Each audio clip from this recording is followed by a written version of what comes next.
তিনটের সময় পুরী থেকে মহাপ্রসাদ আসছে, আমাদের গৌরাঙ্গ মহাপ্রভু মন্দির তমলুক, ওখান থেকে বিতরণ শুরু হবে। 5 দিন ধরে পুরীর মহাপ্রসাদ হবে, গজা পেড়া না, আব্দুল চাচার হালাল মিষ্টি না। Law maker, bureaucrat, judiciary, media, সেই মমতা ব্যানার্জি তিনি কিন্তু 1975 সালে জয়প্রকাশ নারায়ণের গাড়ির উপরে দাঁড়িয়ে তিনি জরুরি অবস্থার পক্ষে কি করেছিলেন তার প্রামাণ্য ছবি সবার কাছে আছে।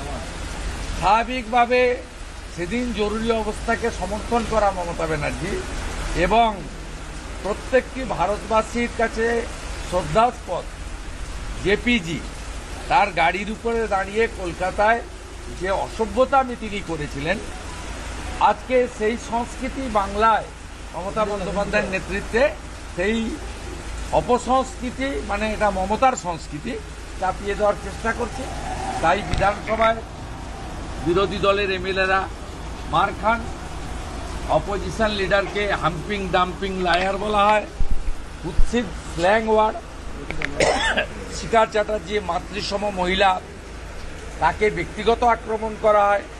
অগ্নিমিত্রা পাল, তার যে নিজস্ব একটা আলাদা উল্লেখযোগ্য কোয়ালিটি, তাকে আক্রমণ করে বলেন যে আপনার ফ্যাশন শুনবো, তো আপনার কাছে রাজনীতি শুনবো না। উনি তো পাবলিক রিপ্রেজেন্টেটিভ।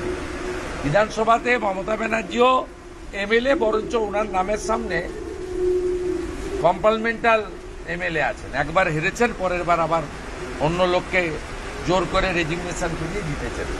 সব মিলিয়ে আমার আজকে অবজার্ভ তো আমরা সকাল থেকেই করছি সোশ্যাল মিডিয়া পোস্টের মধ্য দিয়ে। আর এখানে ইউথ যুব মোর্চা, আমাদের ইউথ অর্গানাইজেশন, ফ্রন্টাল অর্গানাইজেশন, তাদের কাছে আমি এসেছি, বা আমার সাথী কয়েকজন এমএলএ হয়তো এসেছেন বা আসবেন, এনকারেজ করতে। এবং পশ্চিমবঙ্গে জরুরি অবস্থার মতোই পরিস্থিতি চলছে। এখানেও সংবিধান প্রতিদিন প্রতি মুহূর্তে হত্যা হচ্ছে। মমতা বন্দ্যোপাধ্যায়ের প্রশাসন, পুলিশ এবং তার ক্যাডার বাহিনী এবং তার যে বিশেষ ক্যাটাগরির কমিউনিটি রয়েছে, সেই ক্যাটাগরির দ্বারা, সেটা হরগোবিন্দ দাস, চন্দন দাসের ক্ষেত্রে হতে পারে, সেটা অভয়ার ক্ষেত্রেও হতে পারে, এবং একরত্তি শিশুকন্যা তামান্নার ক্ষেত্রেও হতে পারে। মুখ্যমন্ত্রী বললেন যে পুশব্যাক করা হচ্ছে, যারা বাংলাতে কথা বলছে তাদের উপরে অত্যাচার। মিথ্যে কথা বলছে। যারা ভারতীয় আধার কার্ড, এপিক কার্ড আছে, তাদের সঙ্গে কেউ সংঘাত করছে না। 2,36,000 রোহিঙ্গা মুসলমানকে পুশব্যাক করেছে এবং এটা অত্যন্ত ভালো কাজ করেছে আমাদের বিএসএফ। আমি তাদেরকে স্যালুট করি। আমার কাছে এটা 3 লক্ষের কাছাকাছি হবে। আমি 15 দিন আগে একটা খবর পেয়েছিলাম 2,76,000 খুব করেছে। এবং ওরাও বার্মা হয়ে বাংলাদেশ থেকে এসেছে, ওরাও বাংলাতেই কথা বলে। তাই মমতা বন্দ্যোপাধ্যায়ের ক্লিয়ার করা উচিত যে ভারতে থাকা ভারতীয়দের বাংলা ভাষা না রোহিঙ্গাদের বাংলা ভাষা। ভারতীয়রা নরেন্দ্র মোদীজির হাতে সুরক্ষিত, তিনি যে ধর্মের হোক, যে ভাষার হোক, এটা নিয়ে কোনো বক্তব্য নেই। আর নরেন্দ্র মোদীজি শরণার্থী হয়ে আসা, বাংলাতে কথা বলা বাংলাদেশের হিন্দুরা, ধর্মীয় কারণে যারা এসেছেন, তাদের জন্যই তিনি হিস্টোরিক সিএএ তিনি চালু করেছেন, যার সুফল সবাই পাচ্ছেন। এবং বিশেষ করে পায়েলগামে হিন্দু বলে খুন করে দেওয়া বিটন অধিকারীর স্ত্রী, তিনি তার সবচেয়ে বড় উদাহরণ। এই মমতা ব্যানার্জি বলেছিল আমরা সমনাগরিক, সিএ এর প্রয়োজন নেই। তো আজকে বিটন অধিকারীর স্ত্রীর হাতে সার্টিফিকেট তুলে দেওয়ার মধ্য দিয়ে আমাদের যশস্বী স্বরাষ্ট্র ও সমবায় মন্ত্রী অমিত শাহজির দপ্তর, অর্থাৎ স্বরাষ্ট্র দপ্তর, প্রমাণ করেছে হিন্দু শরণার্থীদের জন্য সিএ এর কেন প্রয়োজন। মমতা ব্যানার্জির এই মায়া কান্না না কাঁদলেই হবে। উনি বরঞ্চ হরগোবিন্দ দাস, চন্দন দাস, তামান্নাদের মতো ঘটনা উনার জিহাদিরা ঘটাচ্ছেন, সেটা কি করে বন্ধ করা যায় সে ব্যবস্থা করুন। না না, এটা যদি করে থাকে প্রথমত ঠিক করেনি, কেন করেছে জানা উচিত। এবং মিড ডে মিলটা তো ভারত সরকারের। আমি বিষয়টা সুকান্তবাবু এবং ধর্মেন্দ্র প্রধান দুজনকেই বলবো, মিড ডে মিলের একটা এসওপি গাইডলাইন আছে, সেই গাইডলাইন কেউ ভায়োলেশন করতে পারে না। তবে আমি শুনেছি অনেক জায়গায় মুসলিম এলাকায় গার্ডিয়ানরা গিয়ে তারা বলেন হালাল ছাড়া, ওই মাঝে মাঝে এক আধ দিন চিকেন দেয়, হালাল ছাড়া মাংস করা যাবে না। এই বিতর্কে গিয়ে অনেক জায়গায় হেডমাস্টার মশাইরা তারা চিকেন বন্ধ করেছেন। আর ঠিক আছে, ওনারাও হালাল ছাড়া খাবেন না, আমরাও ঝটকা ছাড়া খাবো না। পরিস্থিতি রাজ্যে বারবার এই ধরনের আজাদ মল্লিকরা যে উঠে আসছে, কেন করছি? তৃণমূলকে ছাপ্পা মারে, তৃণমূলের হয়ে ভোটে কাউন্টিংয়ে যায়, তৃণমূলের হয়ে হিন্দুদের খুন করে, তৃণমূলের হয়ে হিন্দু মেয়েদেরকে শারীরিক লাঞ্ছনা করে। এর বাকিটা ফিরাদ হাকিম বলতে পারবে,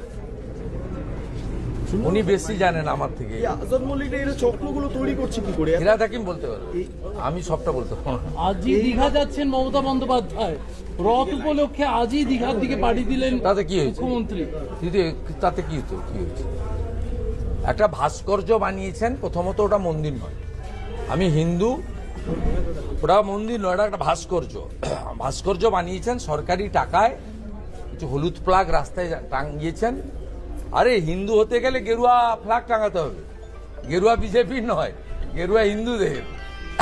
আপনি বিজেপিকে ভয় পান বলে গেরুয়ার বদলে হলুদ পতাকা টাঙিয়েছেন। ওখানে কোনো ব্যাপার নেই, কিচ্ছু হবে না। 16টা সিটি হারবেন।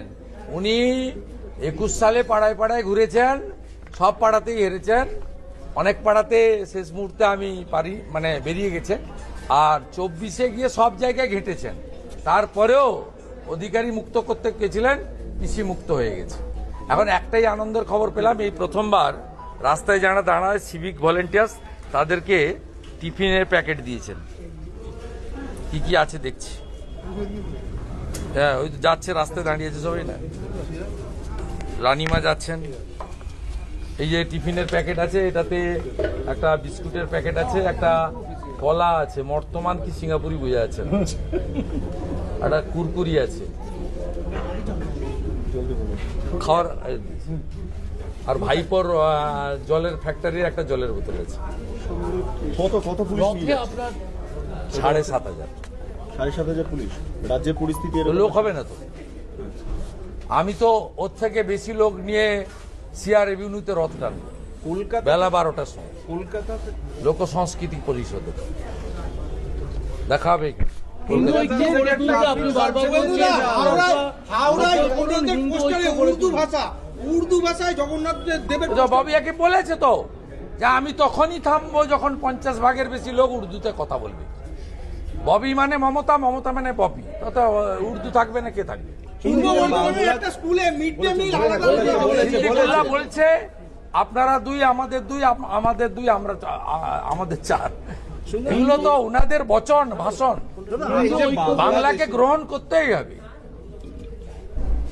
বাংলাকে গ্রহণ করতেই হবে, নইলে তামান্না হবে। রথের দিন রথযাত্রা সফল করতে আপনার যে একাধিক পোস্টার বিভিন্ন জায়গায়, আমরা মন্দির কমিটি থেকে লাগিয়েছি, মেছেদার সংখ্যানন্দ জগন্নাথ মন্দির থেকে। আপনার কি রথে কি কি পরিকল্পনা আপনার বা বিজেপি? বেলা 12টার সময় কলকাতা, 3টের সময় পুরী থেকে মহাপ্রসাদ আসছে, আমাদের গৌরাঙ্গ মহাপ্রভুর মন্দির তমলুক, ওখান থেকে বিতরণ শুরু হবে। 5 দিন ধরে পুরীর মহাপ্রসাদ হবে, গজা পেড়া না, আব্দুল চাচার হালাল মিষ্টি না। আর বিকেল 4টার সময় ইস্কন মেছেদার রথযাত্রা, 1 লক্ষ লোক নিয়ে। এছাড়া আপনি আগে বলেছিলেন যে আপনি আমার মাসির বাড়িতে রথ যতদিন থাকবে গোটা বাংলায় ডাক আছে, সে মালদার মথুরাপুর মানিকচকেরও ডাক আছে, দুনিয়ার ডাক আছে, হুগলিরও ডাক আছে, সব জায়গায় ডাক আছে। অর্থাৎ আমরা বরাবর করি, নতুন করব। হালি হিন্দু সাজার জন্য মমতা কি করবে তার খবর রাখুন, কখন মর্নিং ওয়াক করবে, কখন ইভিনিং ওয়াক করবে, কখন সমুদ্রে হাঁটবে, কখন সমুদ্রের নিচে হাঁটবে, এগুলো বরঞ্চ আপনারা খবর রাখুন। ওখান থেকে তো গেছেন অনেকে, সত্যম রায়চৌধুরীর কাগজের লোক গেছে নিশ্চয়ই, আম্বানি আদানিদের কাগজের লোকরা গেছে, তারা সেখান থেকে বলবে, অসুবিধা কি? এই যে বাংলাদেশিদের বারবার হেনস্থা, এটা কি নথির সমস্যা? তারপরে আরেকটা কাগজ আছে, কাগজে লেখা থাকে ভগবান ছাড়া কাউকে ভয় করবেন না, যে মমতা ছাড়া কারো চটি চাটে না, তারা তো আছে, লিখবে বড় এই যে নথির সমস্যার জন্য কি ফ্রন্ট পেজে লিখবে, দিদি হাসিলেন, দিদি কাঁদিলেন, দিদি হাঁচিলেন, দিদি ছুটছেন, সঙ্গে সাংবাদিকরাও ছুটছেন, দিদি পিছনের দিকে ছুটছেন, সাংবাদিকরা পিছনের দিকে ছুটছেন।